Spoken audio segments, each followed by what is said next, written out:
પાટણમાં વરસેલા ભારે વરસાદે ખેડૂતોના ખેતી પાકનો સૌથ વાળી દીધો।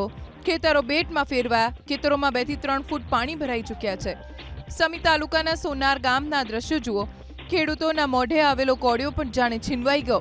ખેતી પાછળ ખેડૂતોએ હેક્ટર દીઠ દવા બિયારણથી માંડીને અંદાજે 25 થી 50 હજારનો ખર્ચ કર્યો। કપાસ, એરંડા અને કઠોળ સહિતનો ખેડૂતોનો આ બધો જ પાક પાણીમાં ડૂબી ગયો। ખેડૂતોનું કહેવું છે કે પાણી ઓસર્યા બાદ પણ પાક લઈ શકાય તેમ નથી। પાણી ઉતર્યા બાદ જમીનને સમથળ કર્યા બાદ જ પાક લઈ શકાશે। જો સરકાર મદદ નહીં કરે તો ખેડૂતોને મોટું નુકસાન જશે। 6 અને 7 તારીખે વરસાદ ભયંકર પડતા અમારો પાક બધો નિષ્ફળ ગયેલ છે અને નિષ્ફળ એટલે ભયંકર નિષ્ફળ જશે કે અમે જે હાથે વાવેતર કરેલા હતા એના હાથે અત્યારે ઉખેડવાનો 3 થી 3.5 મહિનાના કપાસ થયેલા હતા, 2.5 મહિનાની તુવેર થયેલી હતી, તમામ પાક અત્યારે ઉખેડવો પડ્યો છે।